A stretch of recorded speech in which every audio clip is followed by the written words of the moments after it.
was not fear. Is this you are preparing for? Hello, everybody. Welcome back to a brand new episode of the ThyGap podcast. It's a special, 100th anniversary special. It's also special because we're joined by a special guest. My name is Bogus Noog, and with me, as always, is Being Broad, 100th episode, century. We are raising the bats. Clap your hands. Clap Your Hands, everybody. Yay.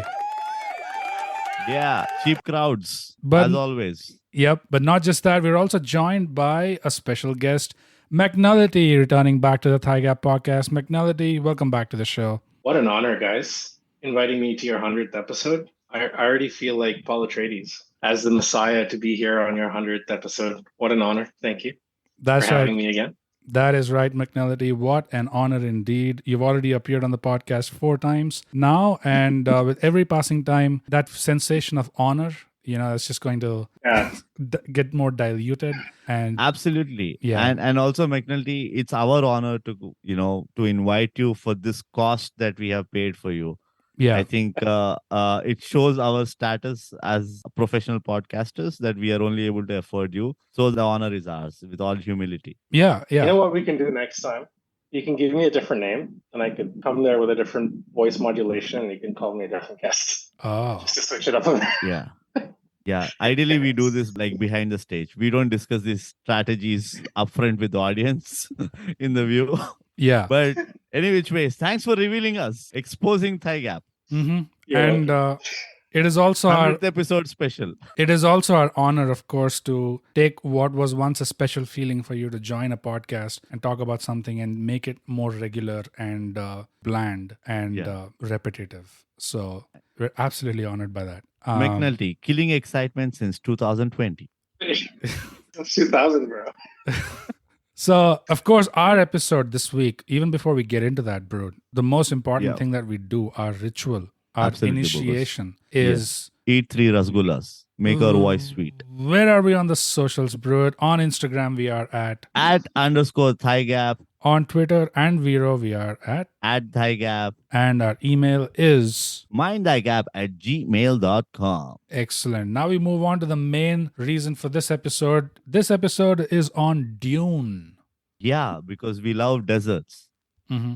Of course, by Dune, we're talking about the recent blockbuster movie. Which busted blocks only in UK and US. Nobody Busted, in India understood the movie.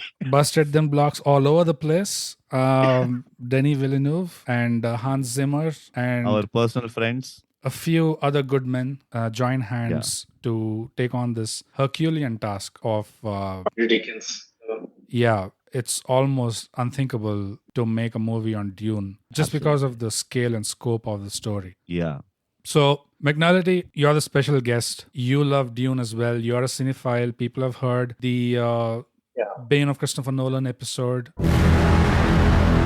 People continue to hear it. So, give us your first thoughts, McNullity. Dune. So I guess when we talk about Dune, we're talking about the movie here in this context, and not so much about the books. Like, I have seen the movie, I haven't read the books. And for me, I obviously belong to the category of people that loved it, not so much like didn't know what was going on or couldn't like connect with it. I think there's 2 parties that have either loved it or kind of didn't like it as much. And even though I had no background knowledge about what the story was about, I still enjoyed it as a movie because it kind of hit many nails on the head, not just like the film direction, the cinematography, the music, all of them were a cut above the rest. Mm-hmm. But I could really enjoy the movie just as a person who loves going to the movies. And like it gave me that larger than life cinematic experience that I was craving. Right. And I think it just right after the pandemic kind of started easing up and then people started going back to the theaters. This was like such a ceremonious way of like calling the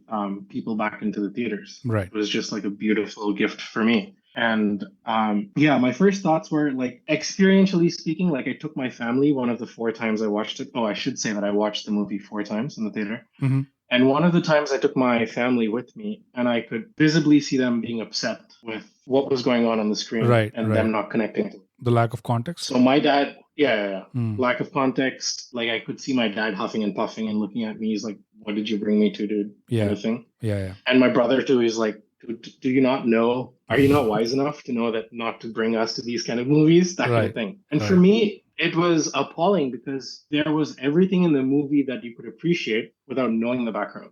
Mm-hmm. And I know like Denis Villeneuve doesn't spoon feed, but it still felt like the movie was easy enough to understand. Mm-hmm. Not, like talking about the implications of the movie, like in the larger context, what it's supposed to mean. Just for that part of the movie, for what it was amazing. And I saw it as like a pure and simple hero's journey. A guy that starts out with all this, like the worldly weight on him because he has to keep up the name of his father. Right. He being introduced to this new country where he's supposedly supposed to help extract spice melange and like make riches for his family, Right. and also like get to know the Fremen people. All of these burdens were on him, Mm-hmm. and he has to overcome that and then kind of come out winning in the end. So that seemed like a beautiful story that made up the hero's journey.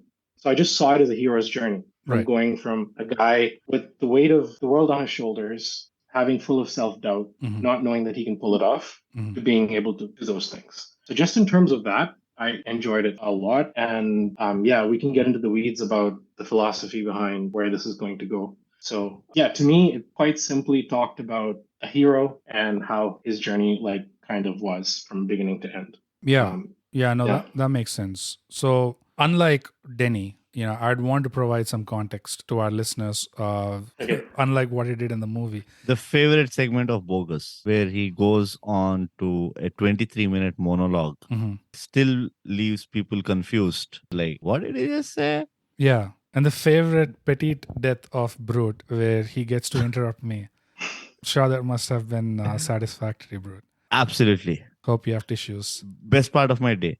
Okay. So the context was actually for our listeners. In this episode, we're going to go over not just the movie that Denny came out with, but also Advertisements and sponsors of the movie. a brief reference to the David Lynch version that came out a few years back, and also the bigger universe, the larger universe that Dune is set in, and why there's a lot more to what's happening in the story than what it appears on the surface. Because on the surface, like you said, it just looks like a hero's journey. Like a basic hero's journey where this guy comes out on top now by the end. But it's not that. It's a whole lot more that's going on. Light boys, spot boys, makeup, all these things. Yeah, of course. So that's what the episode is going to go on. And after that, we will also talk about what the actual core concepts of Dune are, what the author was trying to get at. He was trying to point to certain aspects of the human condition, which he was trying to warn his readers about. And there's very important messages in that as well. So we'll get to that. One of the most important messages is ThyGap podcast subscribe. And share. Really important. Yeah. So I'll come over to you now, Brute. You also watched the movie without context, without knowledge of what that universe was, who these characters are, etc. It was your first time. What was your impression of the movie? Firstly, see, I'm a big fan of Dunes. Okay, I've been a geek on Dunes. All of them? Right. Yeah, absolutely. Awesome. I personally known few Dunes in my lifetime. So I really connect to them at a personal level, at an emotional level. So when Dunes released, like McNullity said, one of the big things was, I think it was one of those big movers and shakers in the movie industry where theatrical release, IMAX, I don't think there was another movie which was coming anywhere after Dunes or before Dunes at the IMAX level. The time did well, there was nothing else, no other competition. Yeah, there's nothing close by to that. From what I can remember, as far as. But I'll tell you off the bat, when I watched the trailer of Dunes and the setup, and I really didn't know the story. But I did was binge watching this show on Hotstar, The Mandalorian. Right. And then I watched the second part of Mandalorian, which was a Boba Fett. Okay. Right? Which was kind of like a parallel story of what's happening as Mandalorian was building his career. Yeah. They're just milking their characters for what they want. Yeah, it's basically like, okay, fine, we just got one character, let's make another show. That's it. But what I really liked, what attracted me towards the Dune movie was that complete setup and the way it was taken. I think Mandalorian was the first show or any kind of web series or anything which used that technology to not really having to shoot in the real desert per se. I'm like paraphrasing this whole shit, okay? Yeah. But basically using that huge LED screens Yeah. to give that realistic effect and the realistic light. Mm-hmm. So when I saw the Dune trailer, again, thanks to you, Bogus, because you went on and on about Dune, and I remember you talking about it in your sleep and all. So I was like, okay, fine, what is it about? That So when I saw the trailer, implies a whole lot of other things. Okay. Yeah. yeah, when I saw the trailer, it resembled vaguely to Mandalorian's taking. You know, Did the it? long vehicles. It kind of like Okay. if I mean the setup or like if you look at the trailer, you'll almost feel that okay, it's vaguely resembling that kind of taking. Mhm. So that pushed me to watch the movie. And to be very honest, it will take you a little patience to follow it for the first 20, 30 minutes. It kind of doesn't grip you from word go Mm. as a movie.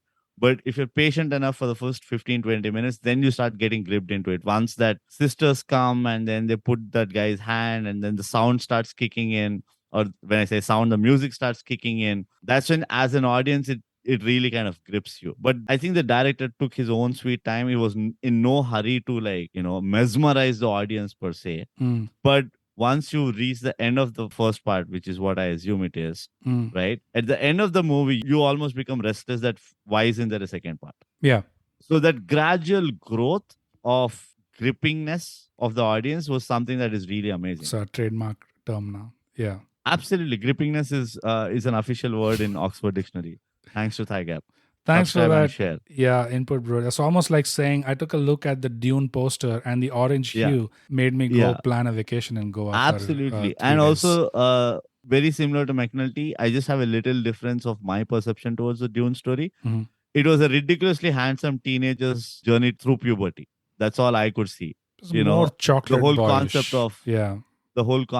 he went in a boy, came out a man kind of a thing. Mm. More than handsome, That's yeah. the I was Bogus, just saying. don't cross talk me when I'm talking. You listen when I talk, okay? Uh-huh. Learn from McNulty. It's so unfortunate that we have to learn from our guests. That's what I thought, bro. Like, I was just thinking, what a disaster our 100th episode is going to be.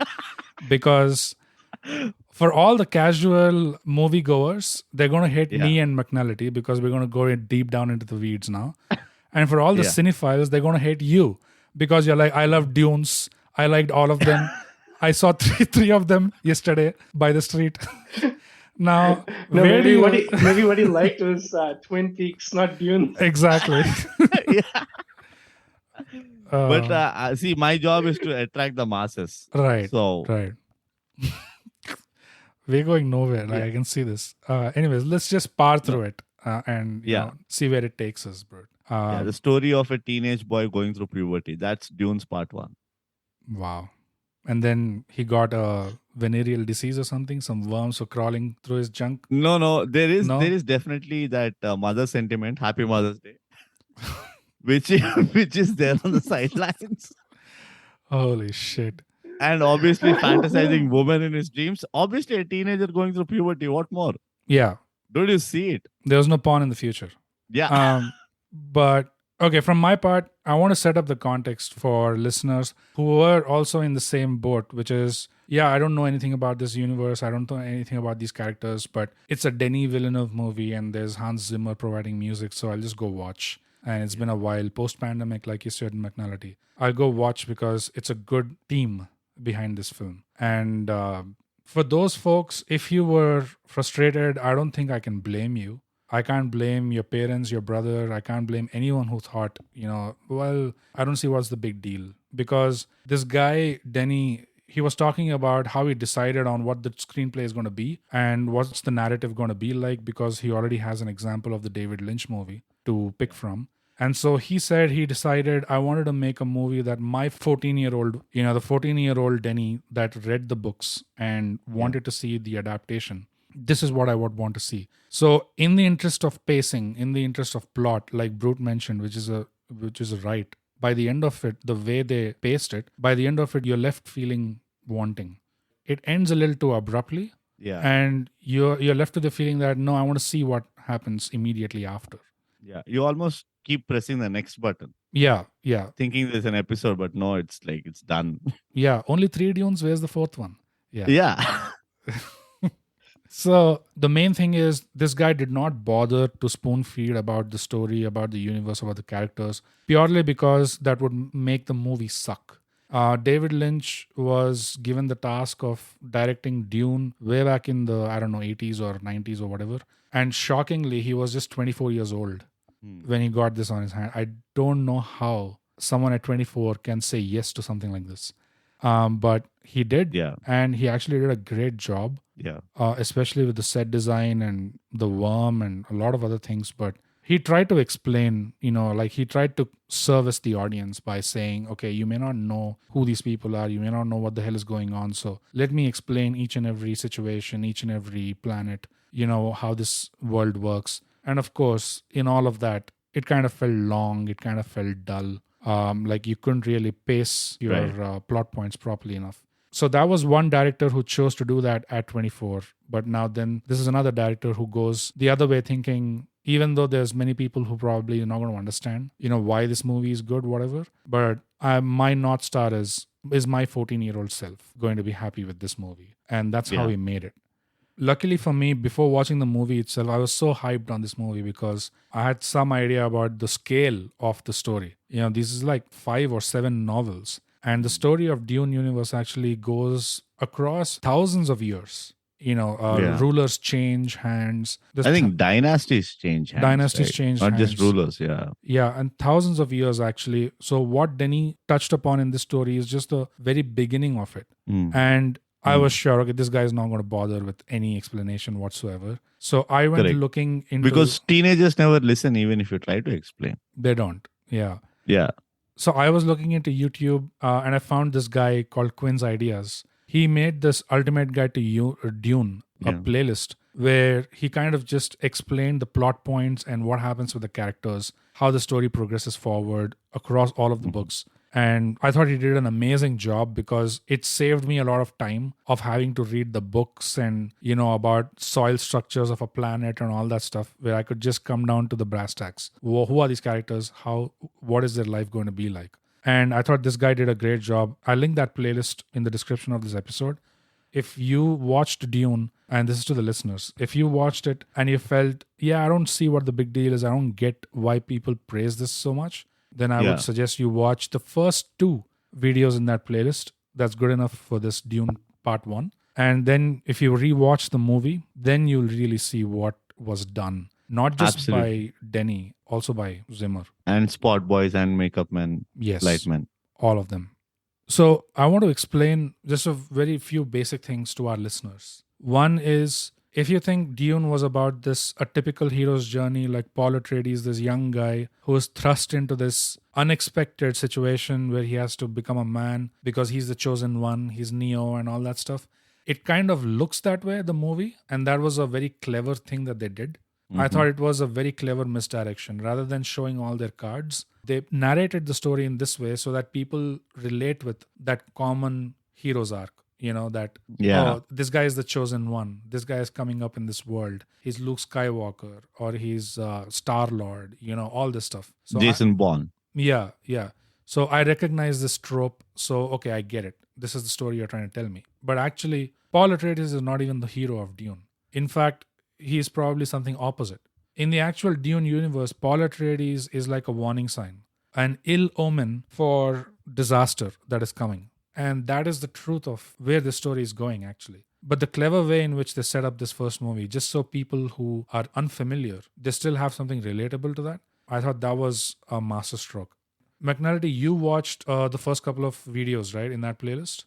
Yes, I did. So you know more about that universe. And Brute, you've watched it. I do have. Yeah, I did watch. So what did you think about their choice of narrative versus what's actually there in the story? See, the thing that I liked about the movie and why I spoke about the pacing and the grippingness that escalated over the movie is the fact that it was almost like reading a book. Why I say that is, how when you're reading a good book, your perception about characters keeps changing as and when you go. Yeah. Like you think that this is the hero or this is the lead of the movie or of the book. And then as you go to the middle of the book, he'll do something which will change your perception towards him. So I think that is what was happening, which kept you guessing all the time. And because the director didn't spoon feed, I don't know the director personally. I know Hans keeps coming. Yeah. But because he didn't set it out, those concrete storylines up front, you were always second guessing the storyline as an audience. Right. And once I saw the explanatory videos, the YouTube videos you're talking about, Yeah. I was like, oh no, there's a lot more going about. And I was just kind of matchmaking. Like, did I get this right? Did I get this right? Did I get that right? Right. Right. And I'm like, okay, I got like 4 out of 10 things right. So yeah, I think if you ask me, the way they chose to narrate the story is that it was a smart. Like, I think, yeah, even without me seeing the YouTube videos, I feel it is very smart. Yeah. Yeah. Because there is that recognizable story arc. McNullity, what was your impression after watching these videos? Yeah, but actually, can I take it a step back Sure. from the videos aspect? Go to the Because- beginning, McNullity. Nobody's Where- stopping. Go wherever to the you bloody want. beginning. Start from Welcome to ThyGap podcast. Yeah. All right. Let me start by subscribing, and then I'll. Oh, yeah. And shit. Yeah. Yeah. So I think what Quinn's ideas do is give you the larger perspective of what's going on in terms of the novel. Mhm. But again, I kind of want to take a step back and bring focus to the movie, because I don't think you needed to know anything about Quinn's ideas or the books to enjoy this movie. Okay. And as you guys are saying, I didn't see like an arc from, say, going to like this young budding hero who goes through his rite of passage, comes out as a man, Mhm. and then turns into the anti-hero. Because they don't make that inflection point of him going to the anti-hero side quite yet.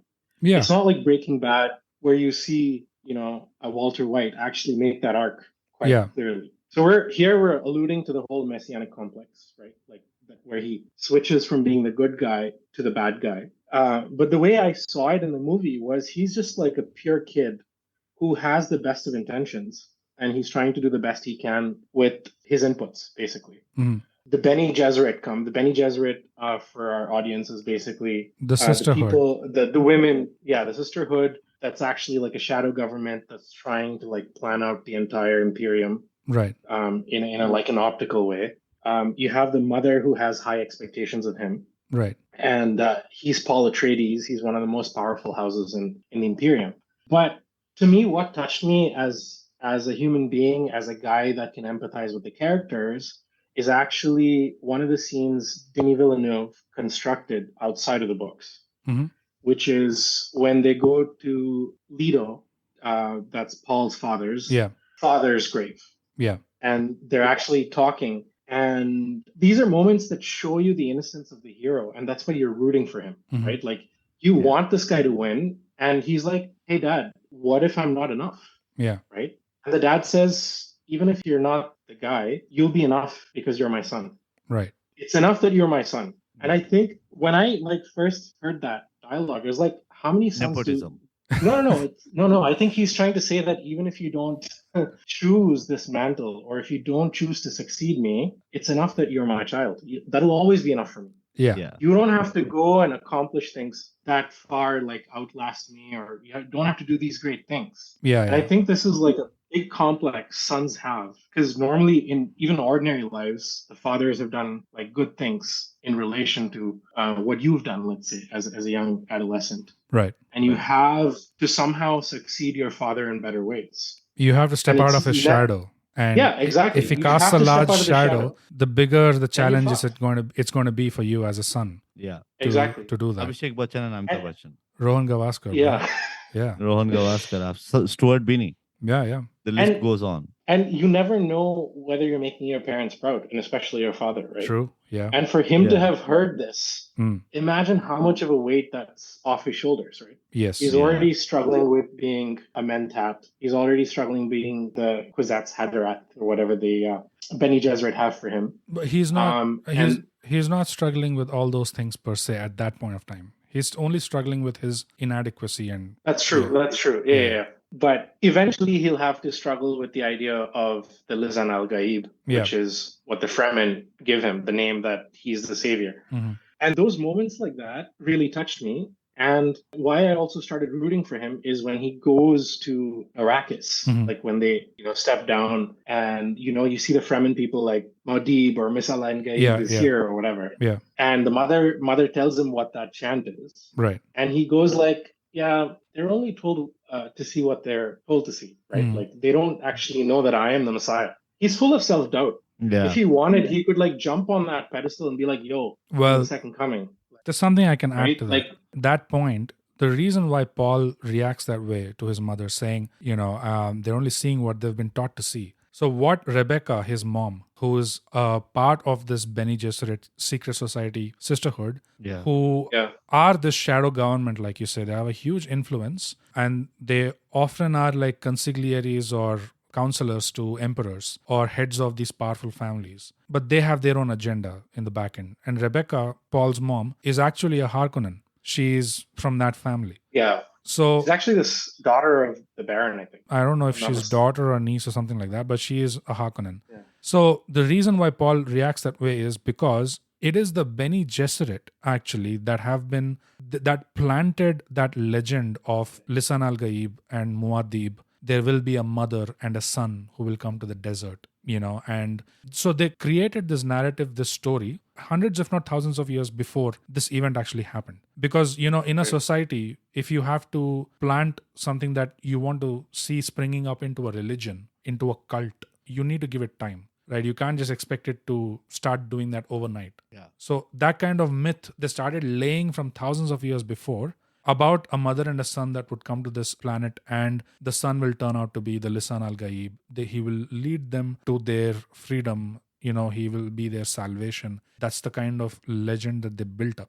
And I think this is highlighted by the Rebecca's character also in one of her conversation with Ben, that sisterhood. Yes. Yeah. So without, like you said, bro, without explaining too much or giving too much context, they just added these dialogues. Yeah. Where you would not understand actually what's going on behind the scenes. What went on behind the scenes is Bene Gesserit actually created this legend on Arrakis about a mother and a son, thousands of years before this happening. How did they do that? That again goes back to how did they achieve so much power and influence? Social media. Over these years. Yeah. They're excellent on TikTok. Thanks. Yeah. They keep talking about the Dunes every week, bro. Every week. Yeah. Keep dropping those truth bombs. Yeah. But how they did it is basically these women are supposed to be virgins.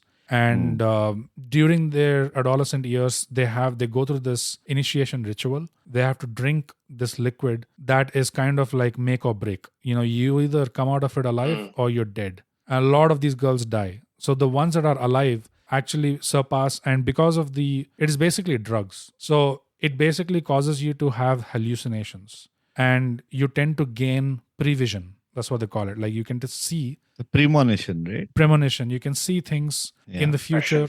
You're not going to see concrete, what this is going to be. You're going to see versions of it, bro. Like this could happen or that could happen. Yeah. That they show it in the movie also. Right. He has conflicting visions, sorry. So they see these versions, and when they see these versions, now they look at it as, okay, we can control the narrative of the future if we work on making this happen.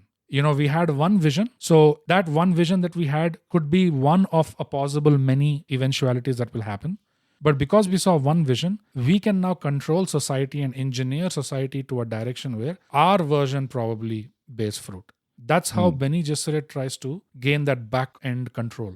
And on the other hand, what they've been doing is, through their visions, etc., they've foreseen a Kwisatz Haderach, or a figure that basically becomes the... You need to share an appendix for this episode, for all the terms that you're using. Sure. So basically the chosen one, who is supposed to be the salvation of the society. And how they achieve this particular chosen one is, they are actually genetically engineering bloodlines. So this Imperium has a bunch of rich families. All of this is, scalable to our real world, how it goes on here. So pretty much you have 0.1% of the 1% kind of thing. Those rich families, these Bene Gesserit are looking at genetic knowledge, genetic information, and they are trying to splice together DNA, trying to get married, this family to that family so that they have children. And one of those combinations is going to be this chosen one.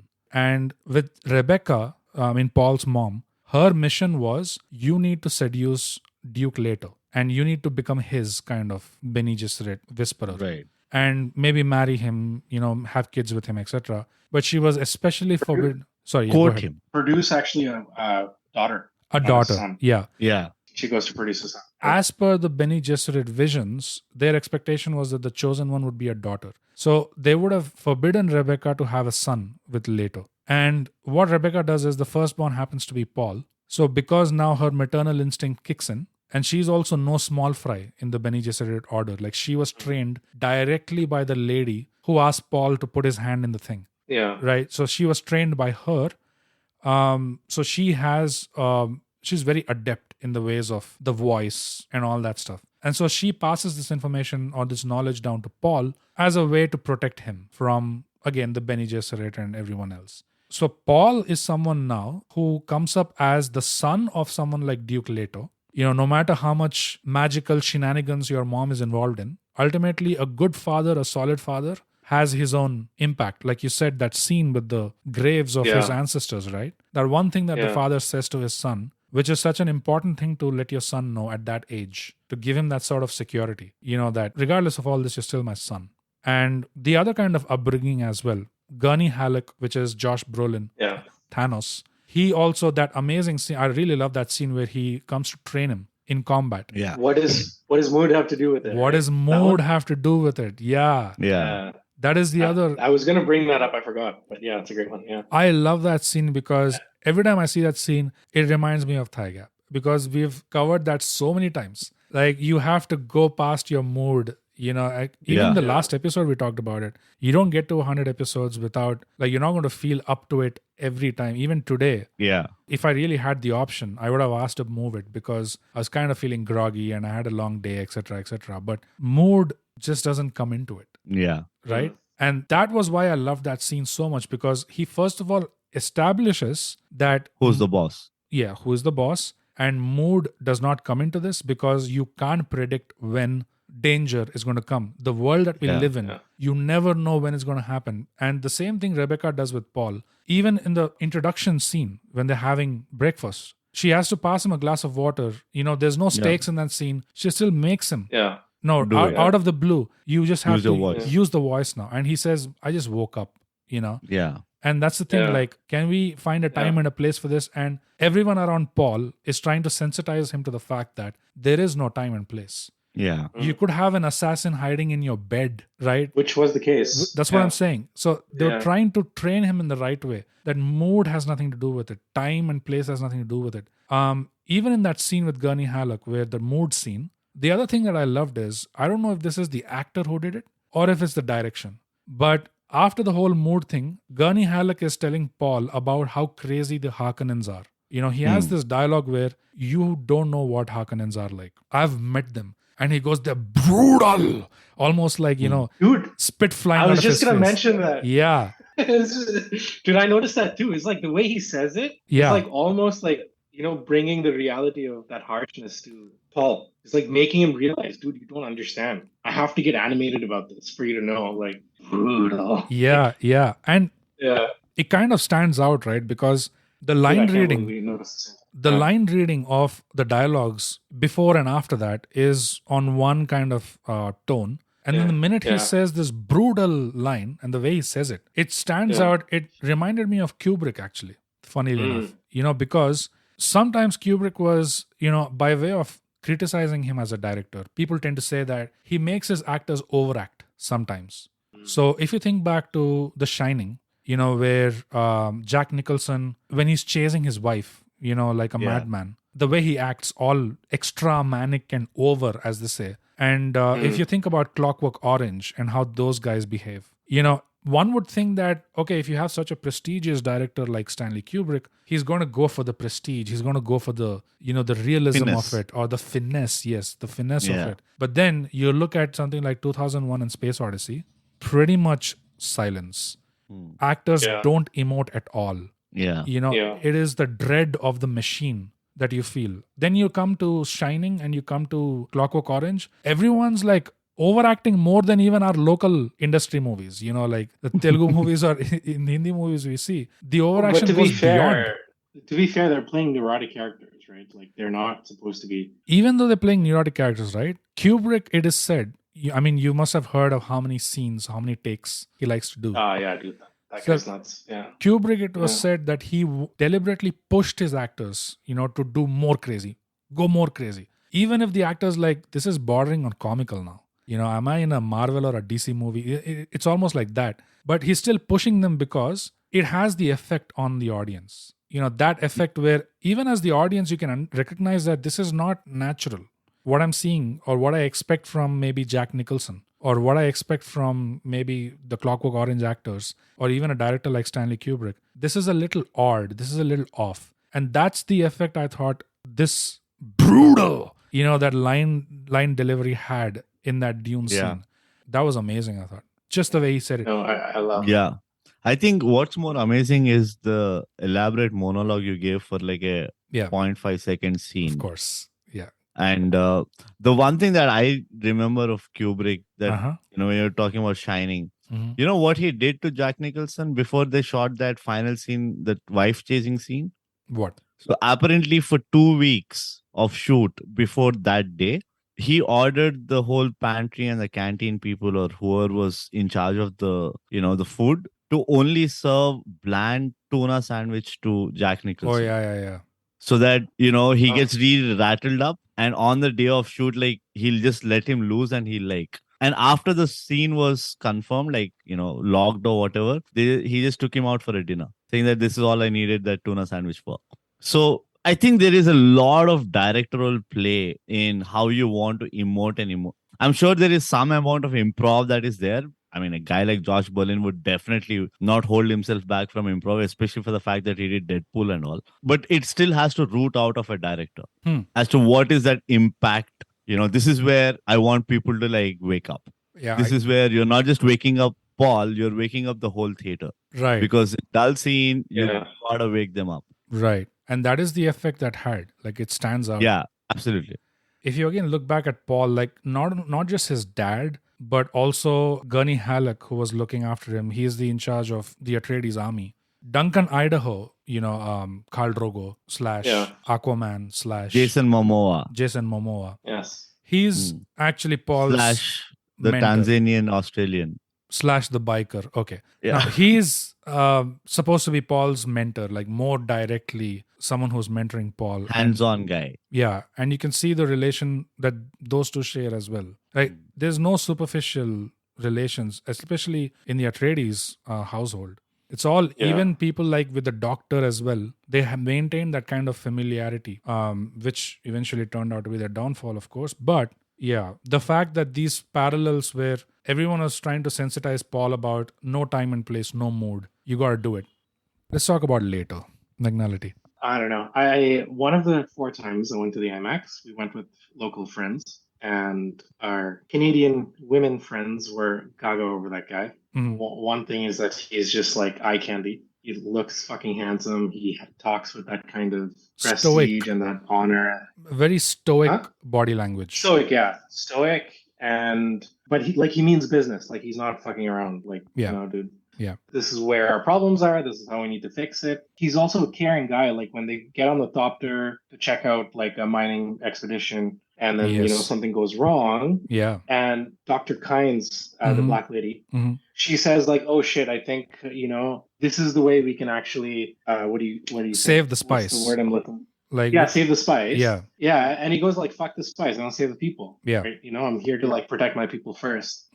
And so you can see that he's a good leader and he comes from a good place, and Atreides is a good clan. But I think does not speak to the bad nature of Dr. Kynes. She's just used to the precedents there. Yeah. Where people just care about like mining spice melange and extracting every ounce of. She's just used to that kind of leadership, right? Right. So I think that actually plays on Dr. Kynes' mind, and later she comes back to save them in the movie, because she's kind of like playing this from this neutral point of view, where she's like, if they're anything like my predecessors that have ruled Arrakis, then these guys are just the same.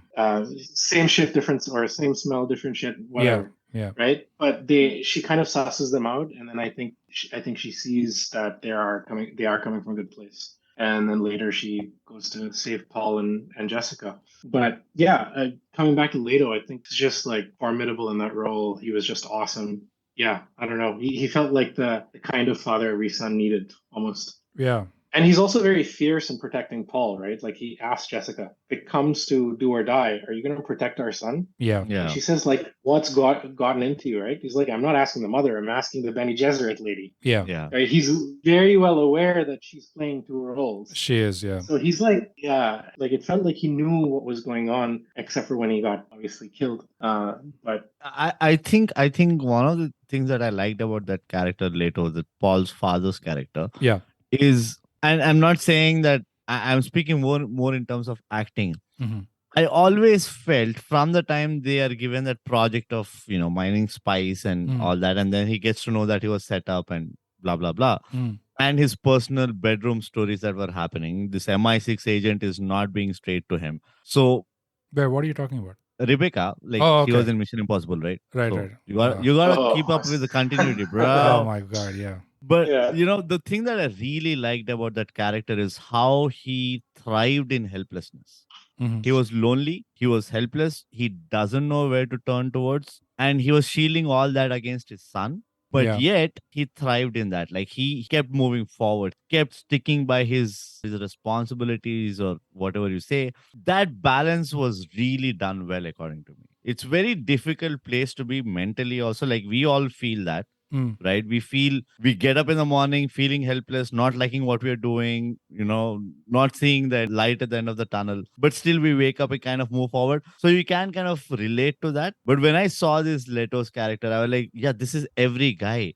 Probably this is every father who's going through disappointments, who's going through like uncontrollable happening around him. And yet he has to, stick up to his son saying that I'm a good man. He has to stick up to his wife saying that I'm a good man. He has to stick up to his people saying that I'm still a capable leader or whatever. Right?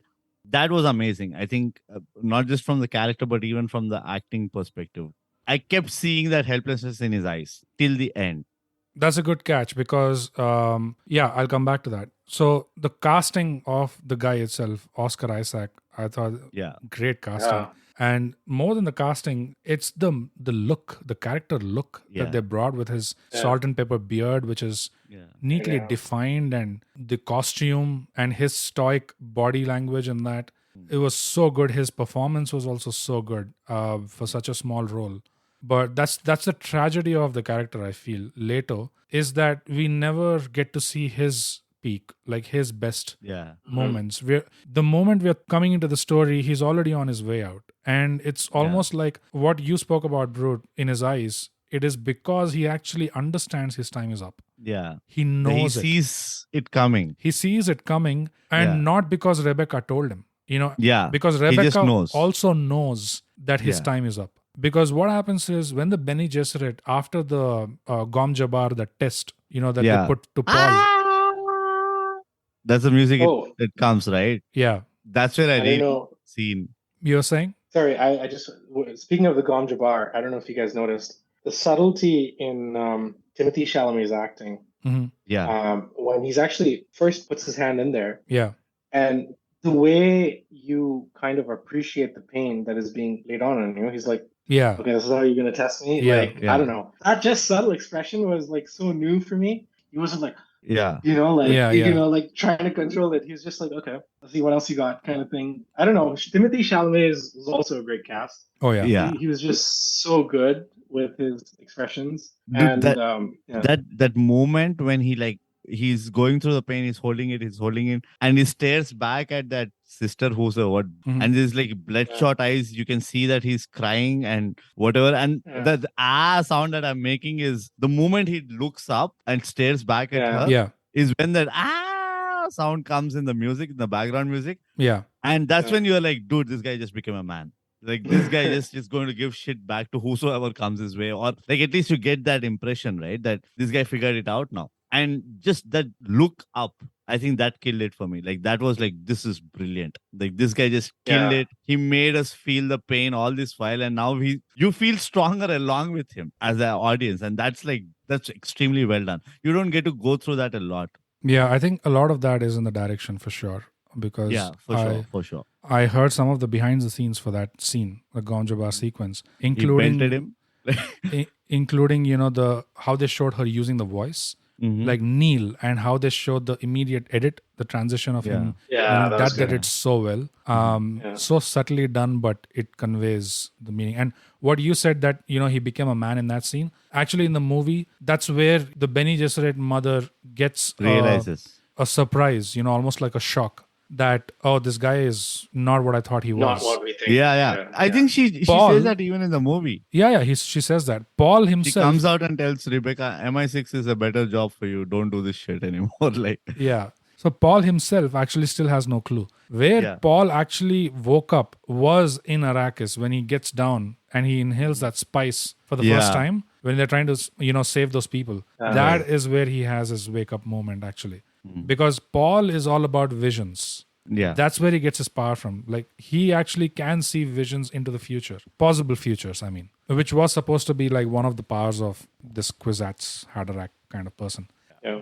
Leto, like you were saying, bro, just a look on his face, in his eyes. He knew the tragedy of, like, still continuing on with the stoic responsibility of, his role. Right. As soon as the news came down that the emperor suddenly decided, all of a sudden, to move an entire family, entire dynasty away from a planet, Right. and replace that with the Atreides clan, when the spice business is the most profitable business in that whole empire. Like, the Harkonnens was said to be making more money than the emperor himself at that point of time. They were hiding their true balance sheet, but they were actually richer than the emperor. And so when in that situation the emperor decides to remove them from the equation and put Atreides, and the Harkonnens don't object to it at all, like, you can see it from a mile away that this is a conspiracy, right? Yeah. So Gurney Halleck knew it, Duke Leto knew it, they knew that they were walking into a trap. All of them knew it. Paul probably had to be told that. But after the reach as well, there is a point where after the Bene Gesserit come, etc., Leto realizes that his time is up. Like, he realizes somehow, they never show how, but he knows that he's going to be exiting the scene pretty soon. That's where he asks Rebecca, I'm talking to the Bene Gesserit. I'm not asking his mom. And that's the reason why just before that scene happens, Rebecca is actually seen crying, almost shivering, before she actually goes to meet Leto. And that scene happens. They show a scene of her just crying, walking towards this thing. And of course, by the time she's there, she's all perfect, natural, because women, So, ladies. the ladies. So, Rebecca knows because when the Bene Gesserit sisterhood is leaving after the Gom Jabbar test, she asks the mother, like, what happens or something like that. And then Bene Gesserit mother, without turning around, she just responds, a path has been laid for you too on Arrakis. And she goes and bargains for her life also, right? She does. She bargains for her life and the boy.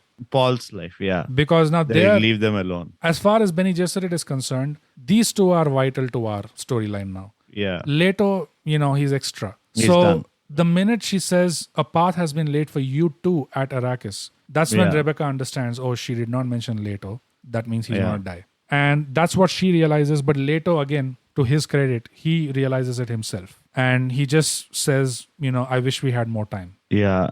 Later, chala తెలివైనవాడు. Yeah. Yeah. So, just the tragedy of the character, knowing the situation he's in, knowing where he's going to end up, still going through with it. And even after the shock of one of your most trusted people, the doctor, stabbing you in the back. Because why Harkonnen promised you something as if he's ever going to, stay Live true up to to the his, live up to his promise. Yeah. You still chose to derail an entire family that fed you, that hired you. Just because of this thing. He still does not hold that grudge. When this guy tells him there is a way you can get rid of Baron, I am putting a poisonous tooth in your mouth. At the right time, you got to click it. He still goes ahead and does it. Yeah. And almost gets the guy. Yeah.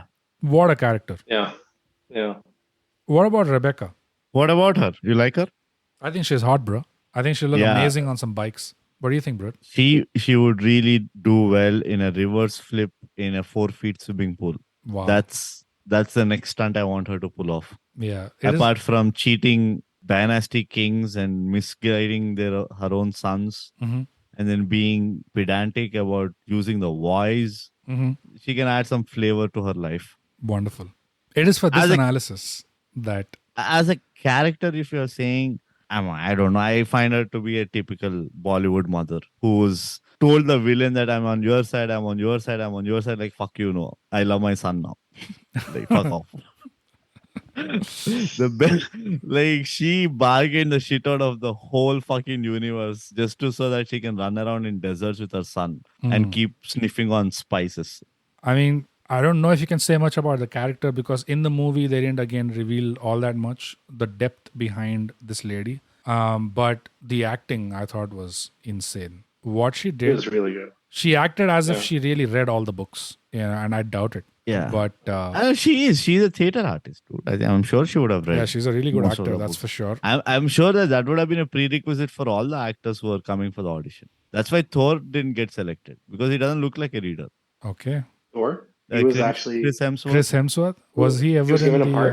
No, but contention? I'm saying like he would have. The only other guy who I can think of in Jason Momoa's role is Chris Hemsworth.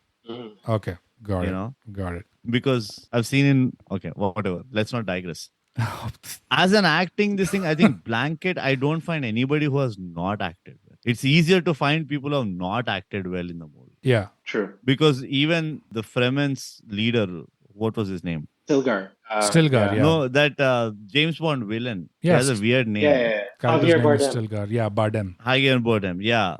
That guy killed it. He hardly came for like 10, 12 minutes in the final this thing. Yeah. He fights Rebecca too, right? Like he's side mein, he's like, chalo katam kuti we'll do. Yeah. So it's easier to find people who have not acted well. That is true. Hans Fear was Zimmer pretty didn't good act too. well, probably. Huh? Hans Zimmer didn't act well, probably. Yeah. He just did good music, that's all. Yeah. No acting. He almost had no visibility, right? Yeah, zero visibility. Whatever he was doing it really well. Just audible. Yeah. Okay. You were saying something, McNullity? Oh, I said even Thufir was like a good cast. Oh, yeah. Thufir, the Mentat. The Mentat. Chief of. He was really good too. I mean, for whatever 2 or 3 scenes he had, Yeah. just felt like he had that maternal uncle connection with Paul, even though he wasn't related to him. But Yeah. And he's walking around Arrakis with a umbrella that looks like a Japanese geisha would have. That was so funny. The small ass umbrella in Arrakis. But even Leto's treatment of him, because it was Thufir's responsibility to ensure that he removed all the traps. I know where you're getting to with this, but go on. Yeah. With that, the assassination attempt, it was actually his responsibility to sweep the palace because they were sure that the Harkonnens would have left some kind of sabotage, some kind of this thing. And he actually had done it, but he actually missed this one guy who was hiding in Paul's bed. And then when he offers his resignation, Leto is like, what am I going to do with your resignation now, with the situation that I'm in? Would I really lose you? Instead, find whoever else is there. Yeah. Find them. No. Actually, he says, "Oh, my honor dictates that I resign." Yeah. It's like, fuck your honor. What Fuck do I your do honor. with your honor? Yeah. Go find me some spies, man. Yeah. That's actually Leto. Speaks to his character too. He's like, what do I do with these bullshit theoretical prestige and honor things? Like, I want practical results kind of guy. They say following the law by the letter or by the spirit, right? That's a distinction. Like, are you going to be that pedantic to always say, no matter what the situation, this is what is written, so it shall be done? That's retarded. Yeah. So Leto was like, in the situation, it doesn't make sense. And that's, again, another shade of his character. Did a lot with so less. Leto. That's true. Yeah, if you think about it, there's hardly so much of conversation in the whole movie. Yeah. And yet, when you look at it, you look backwards, there's so much that they have actually conveyed across till the end. Conveyed, I agree. But absolutely no spoon feeding. It was almost ruthless. No spoon feeding. The lack this of... is IIT, bro. This is CAT. This ain't like... I mean, if Nolan was tricky enough, just to watch one movie, we need to watch 2 videos on YouTube, which are 1.5 hours each, which is longer than the movie to understand what the movie is. I think Denis is like a good dish, like to that particular cuisine. Mm-hmm. So he'll just offer you French food or Italian food. Mm-hmm. Nolan's like adds Italian, adds Indian, adds Spanish, mixes it all up. It still tastes good. It's like a mishmash of many things. But I actually wanted to touch on, I mean, if we're done with the characters, can I just add, McNullity, that sure. Try not to bring up food analogies when Brute is around, It just, that's all. I just wanted to say that because, Yeah, it makes me emotional. I mean, talk okay. You're a about foodie? derailment. Sorry. Yeah, food. No. All right, but you Yeah. were going to say something else. Please quickly move on to that. Okay. I wanted to speak to Denis' use of CGI or like Oh, yes. dude, that his CGI is so intertwined with Yeah. everything that's on the screen. Like it doesn't feel like a separate entity, It feels right? so real and like lived in almost, like there's wear and tear Yeah. to the CGI, Yeah. weirdly enough. Not just that, it's like such an interface that you believe could possibly exist. Like when Paul is learning about the Fremen, Yeah. he's actually looking at this projection of the sand and Yeah. The hologram. Yeah. the habitat and everything, and he's actually in there, and that interface is on top, superimposed on top of him, and through this comes like The tunnels and how they go underground and all that, right? yeah, and he learns it through that interface. It was so like it felt like it belonged Yeah. In that to that universe, in scene. that world. Yeah. Yeah. Yeah, in that universe. Same thing with Baron. Like when he uses something to levitate himself, the lights come on slowly, Yeah. and even the sound, right? Like Oh, he must have worked with Nolan and the sound designer. Like Yeah, I yeah, want yeah. this. It's phenomenal, and I got to sample that in his Blade Runner too. That was just I don't know. People have found that dreary. Like it was like really slow paced and yeah. kind of dry almost, but just again his way of storytelling and his cinematography with the way he blends in CGI is just you can see that it's Denis. It's like Yeah. not anyone else. Yeah, that's true. Because even those, I don't know, they call it ornithopters in the movie, the dragonfly inspired. Oh yeah, Dude, Yeah. those Yeah, look that was so great. sick, man. Yeah. yeah, that was amazing. So practical, and you can believe, oh, yeah, you looked at a dragonfly and obviously you got inspired. Yeah. And it Yeah, seems to yeah. work very Yeah. closely to that principle. But we have to, of course, talk about the sound and the music. And Definitely. how Definitely much, we have to. But do we want to? Yes, we do. Thanks, Brute, for The vote of encouragement. Yeah. Always. Just how much it carried this story. I mean, 84.6%. again, what would we do without you, bro? If I try to look at it like, can I imagine this without this sound and this music and see what Denny did and what the actors did? Yes, it'll probably still be great, but the dimension that this sound and music added is, I think, almost on par with what the director brought. It's almost like what Vangelis score did to the original Blade Runner movie. Blade Runner. Yeah. Like how much that stands out as an OST. And this one, there's you remember the sounds that played when the Sardaukar sequence, their intro starts coming in, where Oh there's yeah. that human Oh, yeah, yeah, sacrifice. There's like a Yeah. cascading human sacrifice happening, like the Aztec style, and their blood is flowing through. Yeah. And these people do a tika on their foreheads with that. Yeah. I That piece swear to was God, that sounded like Gayatri Mantra though. Like, morphed. It sounded like Om Bhurbhuva Swa. Like, I don't know if you guys know that shloka, but like it sounded yeah. like No, he we- got the Buddhist. I don't know. It felt very borrowed from the East and put like a layer of sound engineering on top of that made it sound so unique and novel. I mean, yeah, You guys agree? definitely, Yeah. because it's a Western audience. You're showcasing a villain figure who is dreaded or whatever. So as much unfamiliarity you can introduce into this sequence, for the Western audience is going to stand out that much. So you bring in some Eastern Yeah. sounding intonations and you fuck around with Yeah. them in the sound engineering. And then you set Yeah. up this cascading series of human sacrifices, live human sacrifices happening in the background, which they don't even focus on that much. It's all out of focus. Yeah. It actually Yeah. took me a while to realize, oh, they're doing the Aztec shit in the background. Yeah. Like these guys are being hung upside down on a pyramid, these small pyramids, and then the blood is flowing through, and these small channels of blood are joining these larger channels, and these soldiers are. It was so insane, the sound and even the thumper, that Liet Kynes uses to call the worm. Yeah. All of these sounds that just, especially in a theater, and that's the thing, like we were talking about barrier of entries, right? Already there's a barrier of entry. For someone who does not know this universe, they're going to see this movie in a very different way, like we Yeah. talked about.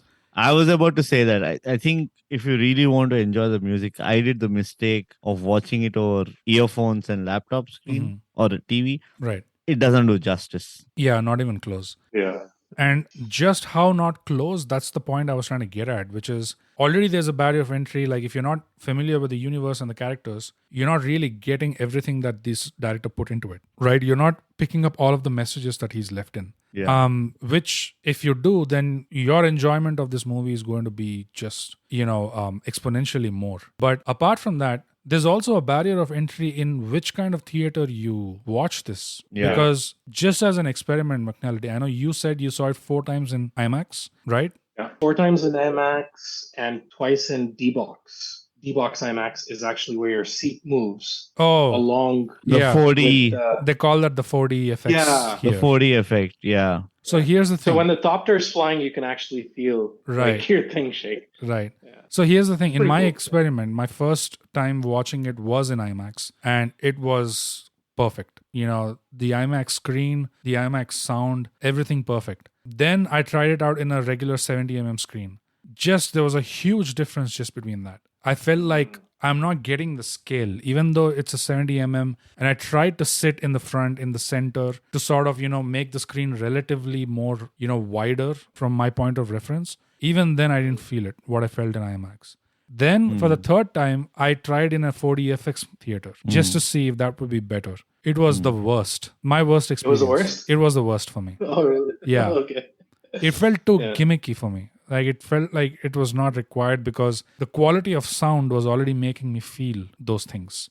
The quality of a sound in the thumper, in the ornithopter's wings, in the Sardaukar army's chant, or when they yell Atreides behind this guy, the whole Atreides army. Like those things, the IMAX was good enough for me, like to feel that, But that is so weird that so many barriers of entry, like I was saying, right? Like the proper experience is just one. There's so many ways that you can't enjoy this movie. It's so frustrating with people like Denny, but at the end of the day, the silver lining is, of course, that you can watch it on OTT. No, that Part 2 is coming out. The rewatchability is so high. Like, it's not just another hero's arc movie. It's not just another chosen one kind of movie. This is, you think he's the chosen one, but he's quite the opposite. You have no idea what's in store for you. Yeah, it's Rebecca. You think you found your Messiah, but think again. Yeah. It's that kind of thing. It is a Scientology movie of Tom Cruise. But yeah, man, the music. And I have to say, of course, the entire OST is brilliant. Like, I don't know how many times I've listened to it on Spotify. Oh, man. That's the only thing you can listen to as you work, because anything else is a distraction. Yeah, and even though, the whole OST is brilliant, what I thought Zimmer really went above and beyond is in Paul's main theme, right? Paul Atreides' main theme, there is a refrain in the music. And it sort of goes like this. Yeah, it's a great sound. Yeah, I can feel that subtle beats in the background. Can you feel the dunes, Brute? Can you feel the bumps in the dunes, Brute? I think I'm personally connecting. I think I'm having an astral projection as I'm listening to it. Thanks, Brute. Thank you. Let's just sing it, you and I, Bogus. Yeah. Oh, wow. No, but it's not the one that you're singing, though. What you're singing is just the prelude to this bit. Yeah. He didn't play the music. But this bit that I just played, it is Paul Atreides' main refrain, Dude, 1 second. his main theme. I couldn't hear the music. Did you hear the music? Did you hear the music? Nope. No, I pretended like I heard it. Why do you think I was commenting? But I was... Idiot. Do I have to guess why you are ruining things? It was not If ruining. not for I your gave you natural 15 DNA. seconds. Nothing was coming out of the bloody mic. And I thought like you were enjoying it in your headphones somehow. Okay. We couldn't hear it. I'll put it in the edit. Okay. That's good. So that music bit, in that one music bit, you couldn't blame anyone to think, okay, this is just a main theme that you would give for a hero, like you would do for any other film. But it sounds this way because, it's set in the desert. So it's more of a Arabian Nights kind of a flavor that Zimmer is going for. And that's the reason why it sounds like this. But I don't know how to explain this, but it really sounds like a hidden warning. It sounds like doom. If you had a prophet, the crazy kind of prophets that used to stand around market town squares or something, yelling that the end is near and all that stuff. Yeah. Musically, that's what this sounds like to me. And it sounds like... Narendra Modi's announcements. No. Generally. What are you talking about? It sounds like doom. Like, मैं आज 8 बजे एक announcement करूंगा and everywhere like that's it, gone. Fuck this shit. Things just went down south real fast. No, but there's no musicality to that. Like when this even when poetry, you it's mimicked, very close. The lack of musicality in that, and it's very direct. It's like when Zimmer hears this, Yeah. he'll be very proud. He'll be so amazed at all the parallels Yeah. Ruth's drawing. So basically, all of the things that I put into Paul Atreides' tune is pretty much like Mitra, Yeah. according to ThyGap podcast. It's the same thing. Subscribe and share. This kind of analysis, You'll Yeah, never get nowhere. Yeah. Nowhere. I even lost my train of thought. Oh, like that. You were talking about that refrain. And Yeah. that, like gentle signaling that something's ominous. Yeah, it's a very, It's coming, yeah. very ominous sounding thing that doesn't usually sound like a traditional upbeat backing music for a hero, the chosen one who's going to drag us all out of this problem and is going to be our salvation. It doesn't really sound like that at all to me. And that's where I thought it was so genius. Because then Denny as a director probably wants to go to some distance, not show all of his cards, because you don't want to show an unsuspecting audience that the main character that they're rooting for is not really someone you should be rooting for. That kind of kills the saleability of the movie and the part 2 as well. So Yeah. he went only so far as to give a few hints or whatever, but then Zimmer is saying a lot more through his music. And as an audience member who does not know who Paul is, who does not know what this person means or signifies for Arrakis and the Empire, when they eventually probably get to that in part 2, and then it dawns on them, oh shit, I've been rooting for this guy all along. And then if they go back to part 1 and listen to that, and they listen to that music again, I think it will give them goosebumps. Because I think they will then recognize, oh, the signs were already there, Yeah. I really go nuts about this rewatchability thing. Like, the more you watch something again and again, if there's still something new you're getting out of it in every iteration, that just means what a high quality product that was, or how half blind you were, Brute. So No, I completely am a big fan of rewatchability also. yeah, but in your case, it just indicates visual impairment, which is why you need to. Anyways, Yeah, correct. yeah, and which is why you saw all of those Dunes, Brute, like parallel vision. See, I feel them, bro. Yeah, I feel them, you feel all the He Dunes. was high on spice melange. bro. That's his Oh, face. Bro. This- I did the real juice, bro. Okay. I saw the doom coming even before it was there. You saw the doom coming when I said I want to talk about Dune with McNullity, and you were like, fuck my life. These guys are going to go on and on I about started the another doom movie. coming. I saw the doom coming when you started handing out homework saying that these are the 3 links that you have to watch and the 4 books you have to read. And these are the 10 questions you have to answer before we do the podcast episode. That's when I you saw the heard the doom music. That's when you heard the music. Yeah, that's you when know. I was like, That was your Gom Jabbar. yeah, that was a ganja bong test. Uh, I started seeing the Benny Gizzarets or Sisterets in you, like all at once. Neil. I see all of them at once in you. Wow. I've never felt so sexy in my life before. I cried like Rebecca cried whenever your phone started ringing, saying that I see it. I was feeling like Leto. I can see the end coming. I can't do anything. I'm helpless. And you're like, I must not fear. Fear is the mind killer. I love Yeah. that. Oh my god. I love that verse, by the way. Yeah. Have you Yeah. ever read that whole thing?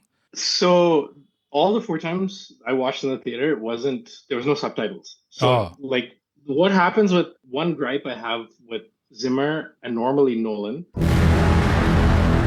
Mhm. is like their sound overpowers the dialogue. That's true. Yeah. So the Yeah. same thing happened here. And I'm like, oh, fear is a mind killer. Okay, what next? And then blah, blah, blah, blah. I was like, okay. Oh, Yeah.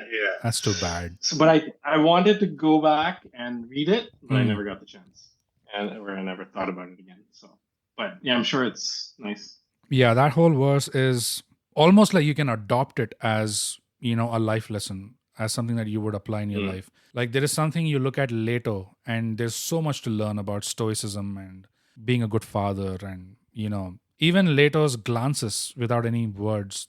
The number of time he just glances towards Paul, it just communicates a lot, and this verse is something the same. It almost reminded me to the word exactly how I felt when I was a kid.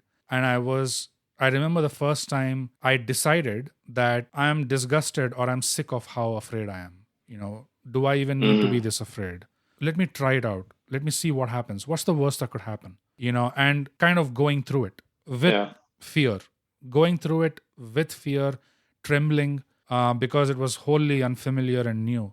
And then when I came out of it, and realized, oh, that was not such a big deal. All that mattered was I had to somehow gather up my scrotes, and just go through it, just walk through it. And this whole verse is pretty much saying the same thing. I must not fear. Fear is the mind killer. And then I'll paraphrase the rest. Basically, it says, I'm going to stand, unshakable, immovable, and I'm just going to let the fear pass through me. And once it is gone, I will look back and see that the fear is not there anymore. Only I remain, or something like that, And these are Frank Herbert's words. Like these are his exact words. But the way he articulated that, I thought was just, man, that was brilliant. That guy has a way with writing. I've read some paragraphs. Yeah.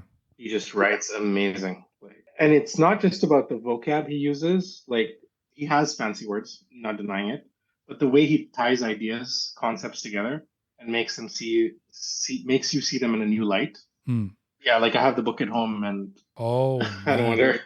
Yeah. I mean, so much patience. Because it's not just one book. You put it down after a while, but yeah, it's like some of the passages I read through chapters, it was like really dense, but it's not just, he's not going on and on like Shakespeare, right? Like he has a way with words and he ties ideas and concepts together that makes you see them in a different way almost. And I'm sure this is one such passage. But what I gathered from the movie was that you stay witness to the anger, like the fear that passes through you. And it changes you in the end, and you can look back to see that you changed for the better, right? Like as long as you stay through the process of having the fear run through you, you'll come out better on the other end, or something like that. Something to that effect. My takeaway was more not that it changes you and you're better at the end. It's more that look, you're still standing. All that fear. You're still in one piece. You're still in one piece. Yeah. All of that fear you had, all of those doubts, but Brute, you let all the dunes pass through you, Brute, and you're still standing. I always stand, bro. Yeah. There's one thing that you can guarantee when being Brute is there. He'll stand still. He'll stand tall. I'm still shocked, actually, that you did not draw parallel to dunes with idlis or something. Like, as soon as he went into food, I was dreading. No, see, because I'm a professional. Okay, you got to understand that. Yeah. There is no time for mood. Okay? Oh. That's not how it works. Oh, yeah. I might be hungry at about 7 o'clock in the morning. Okay. I'm almost might be half asleep in your monologues. But I'm a professional. I'm there. When you ask me a question about dunes, I'm there. Yeah. Might not be the right All answer, of them. but I give you one. Yeah. I give an answer back. Huh? And Bogus's monologues are brutal. Brutal. I was going to say that, actually. Brutal. Nice. Yeah. All right, let's move on to the next thing. I think we've talked enough. It's been long enough. V? Focus? V. We just agreed. Okay. You, dog. All I don't think even Hans Zimmer needed such a download of what kind of music he has to make. Yeah, McNullity, go ahead. There's that one drum beat where he plays with irregularity almost. Yeah. You guys know what I'm talking about? Yeah.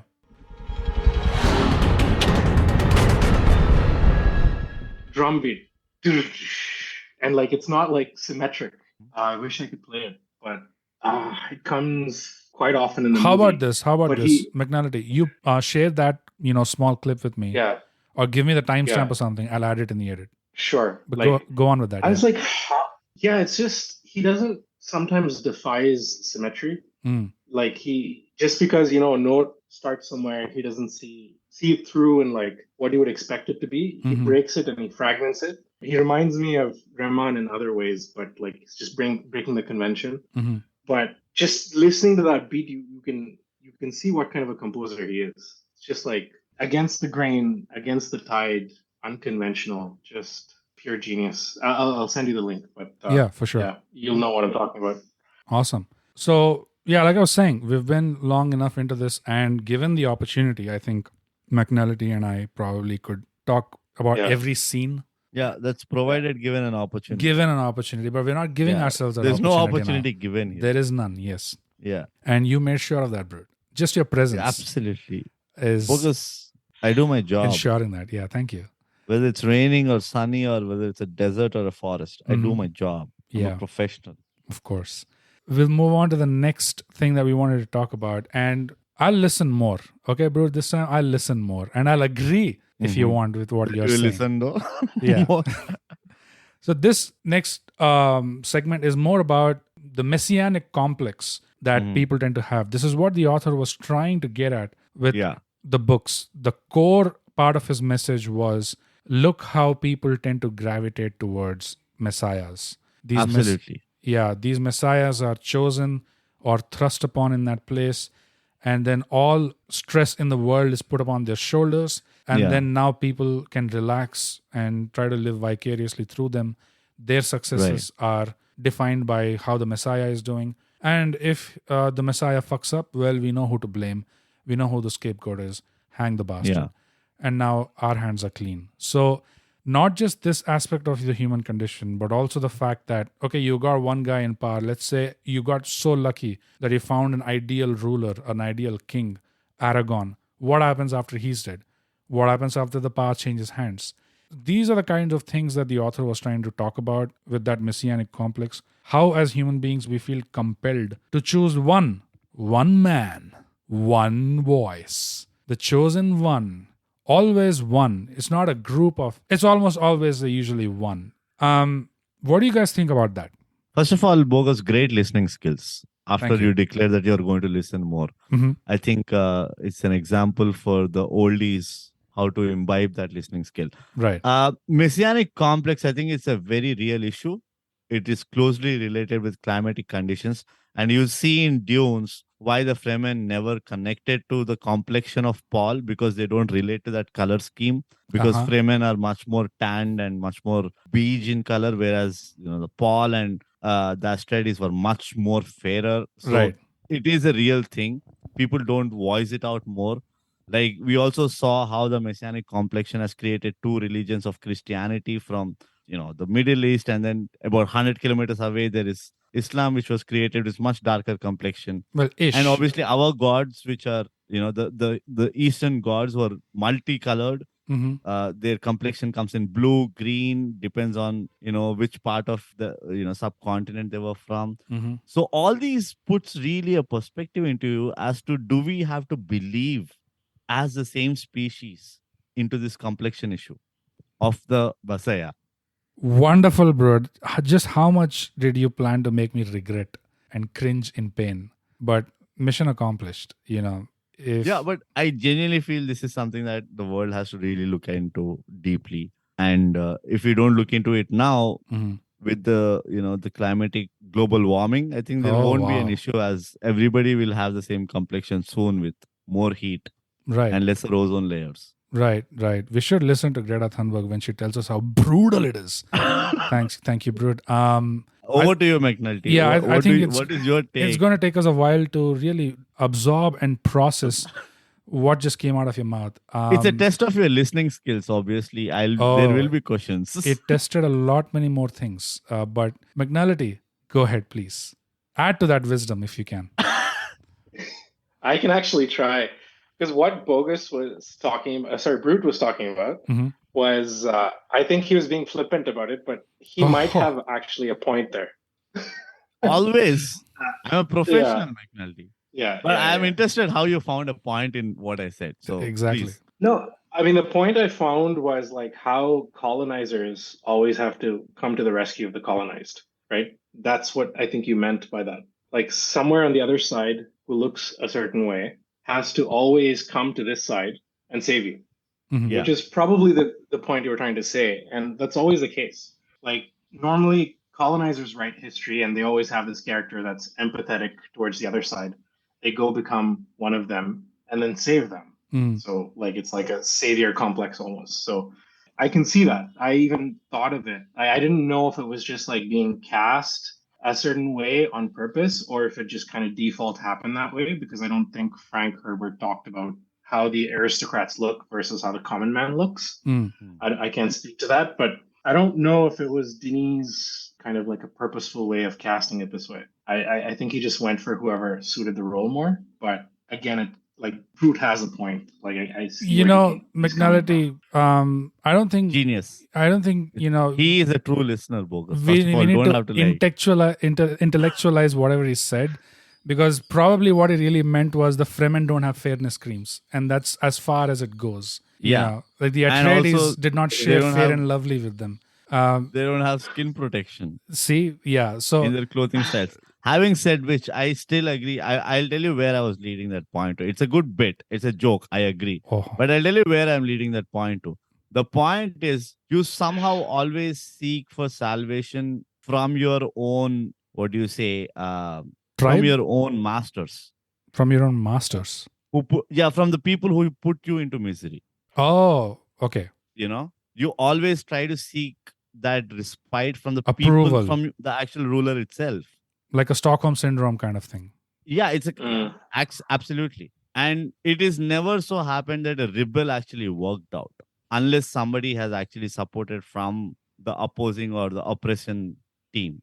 You look at any story, even in British's, like the Indian freedom struggle or any kind of struggle, you would always see that there would be some empathizers or sympathizers more so from the oppressor's side who actually give them a leeway into how do they come into the system.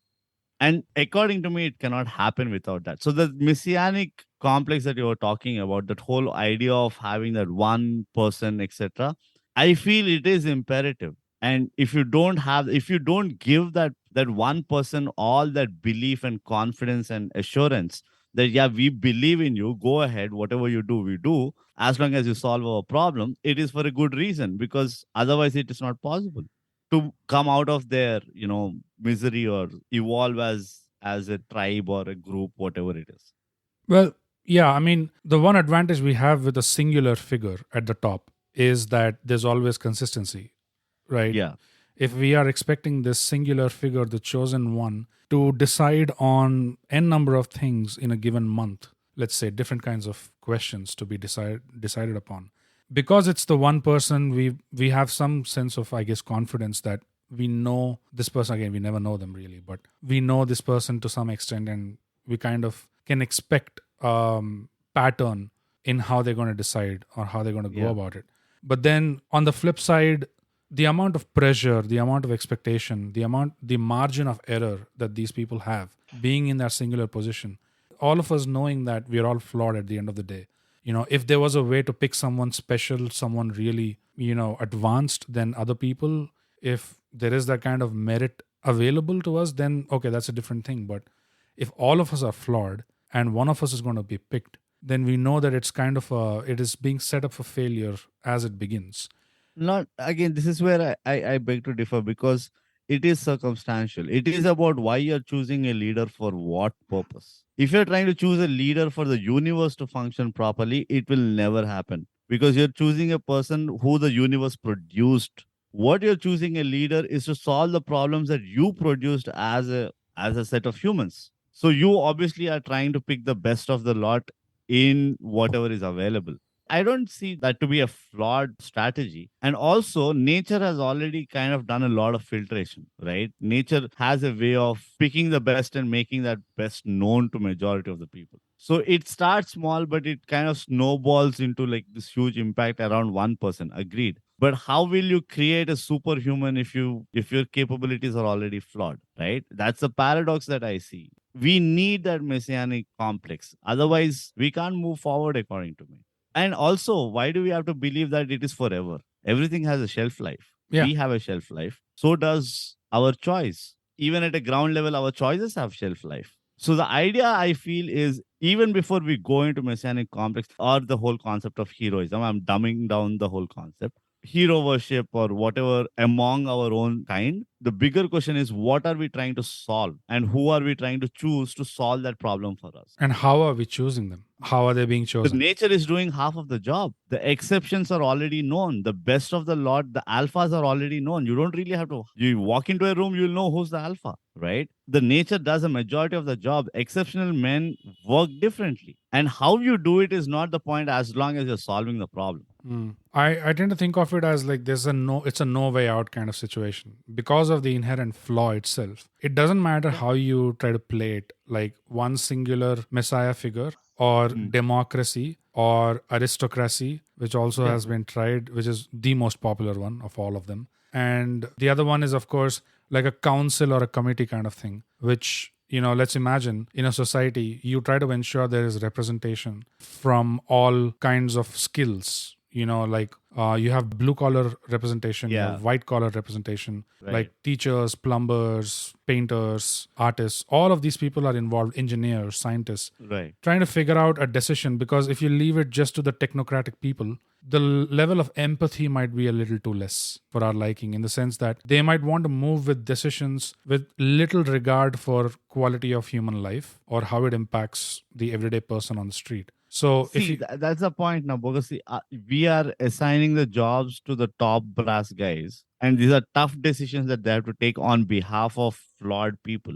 So empathy doesn't have a lot of place empathy is not a luxury you can have when you're trying to solve a real problem. That is true. The second thing, or even primary thing, is, and McNullity, I want your opinion on this.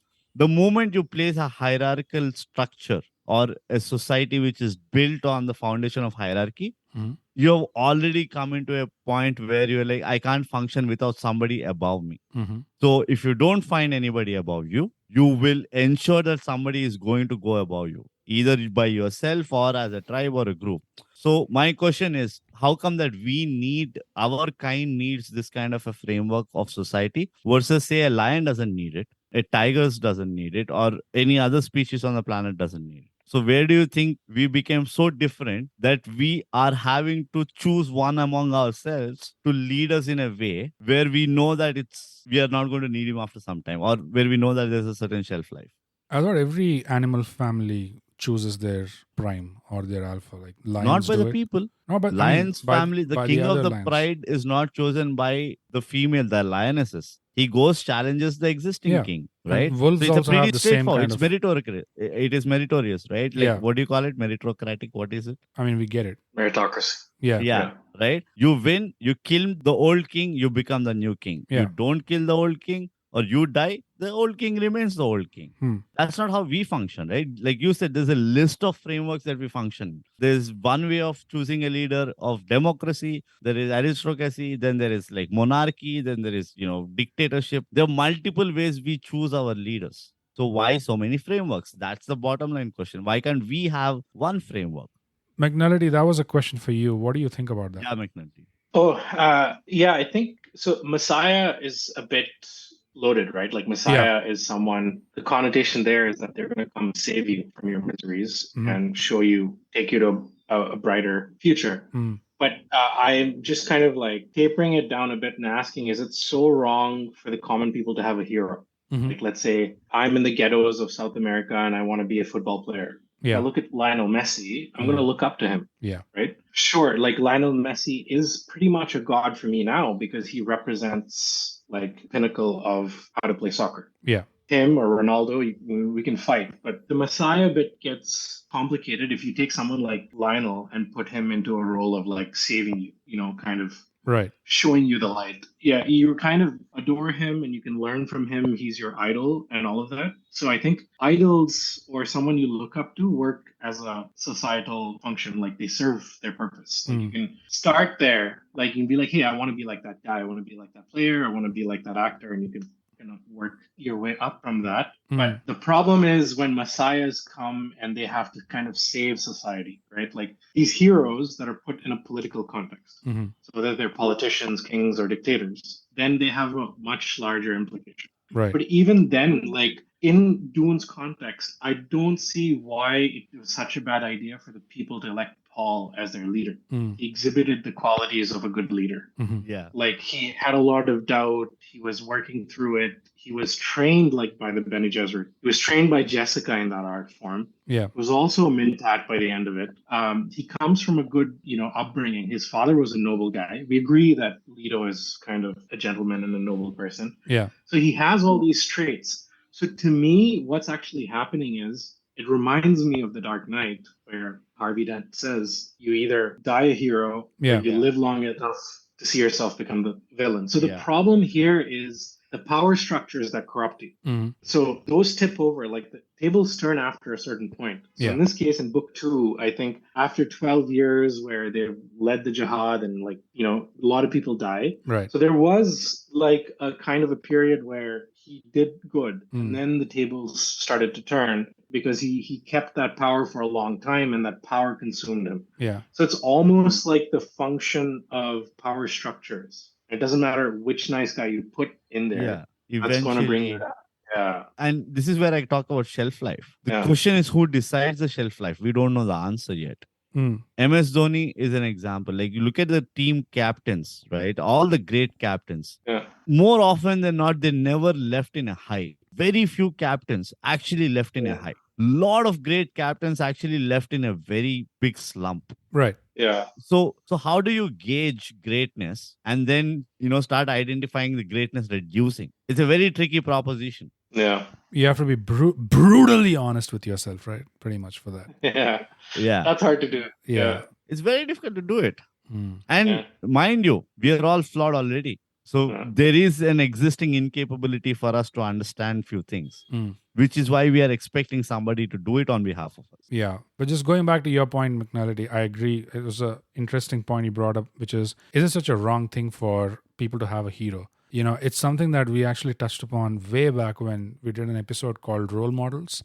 And in that episode, we try to distinguish between what's the good extent of looking up to someone and where it starts getting counterproductive, where you start focusing more on the individual rather than the character trait, that I admire Leto's stoicism. So as long as I'm looking at Leto's stoicism or Leto's qualities as a father or whatever, I'm good. But as soon as I start looking at other things which are about Leto as an individual, his personality, that is where the trap kind of falls. It's a subtle distinction that people have to make between what are they idolizing. Is it the person or is it the trait?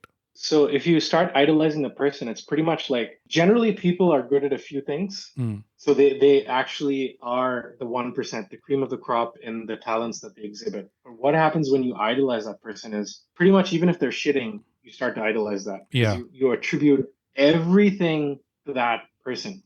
Like even when he or she starts talking about things that they are not a master of. Yeah. That they're not skilled at, even that you'll take at face value and you're like, oh yeah, this is how I should be. And right. That's the problem with it's the authority fallacy, right? They call it. Yeah. Yeah. Exactly. So that's what you need to watch out for. But like to say that, oh, I don't admire the way Sachin Tendulkar bats is, because he can't be a role model, that is a bit kind of far-fetched. It makes no sense. But like I'm not going to learn how to run a fucking business by that guy. You get my point. Yeah. Brute, you're saying? I forgot. What? I mean, on this bombshell, we pretty much have to end this episode, I guess. So Brute can collect his thoughts about all of the Dunes. Must have forgotten 5 or 6 of them. Met. Yeah. All the bumps along the way. And I empathize with.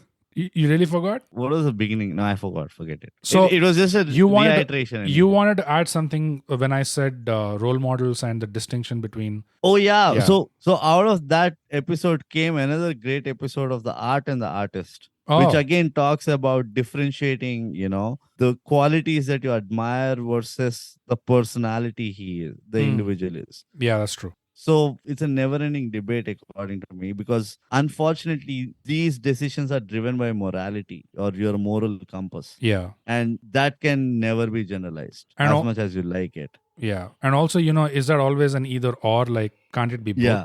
Like, can't you hate one? Yeah. Can't you still agree that? Right. Like I can agree that no, I mean, if you go and ask any Beethoven servants, was he an easy person to handle? I'm sure none of them would agree to that. Right? Yeah. But if you ask them, like, is he the greatest ever music composer? I'm sure all of them would agree, like, yeah, absolutely, no doubt about it. Hmm. So the pseudo impressions that we make about these, geniuses, where we can't comprehend how they perceive things, how they think and all, I think our flawed nature makes us try, pushes us to see a flaw in them, which is where we merge the art and the artist. Hmm. I think the same applies even for leaders. Doesn't matter if they've solved our problem or not. When the day comes, when the first drop of hat, we are smart enough to figure out, what they lack and say, like, this is the reason that he shouldn't continue anymore.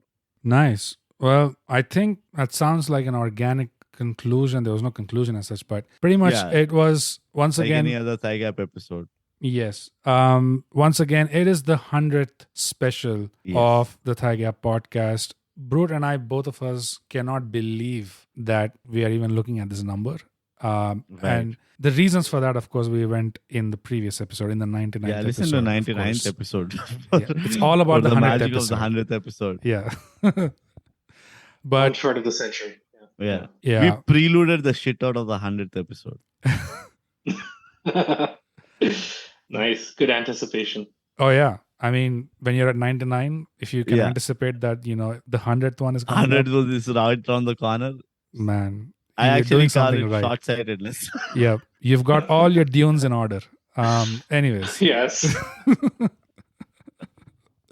Oh man, this is awesome. Yeah. Yeah. So guys, thanks for sticking around. That brings us to the 100th special episode of the ThyGap podcast. Who knows how many more we can do, but stick around to find out. Subscribe and share. Let us know what you thought about Dune. Let us know what you thought about the points we discussed. Let us know what you thought about the McNullity specials we've done, especially. Reach out to us on Instagram at @_ ThyGap and on Vero and Twitter @ThyGap, and our email is mindthygap@gmail.com.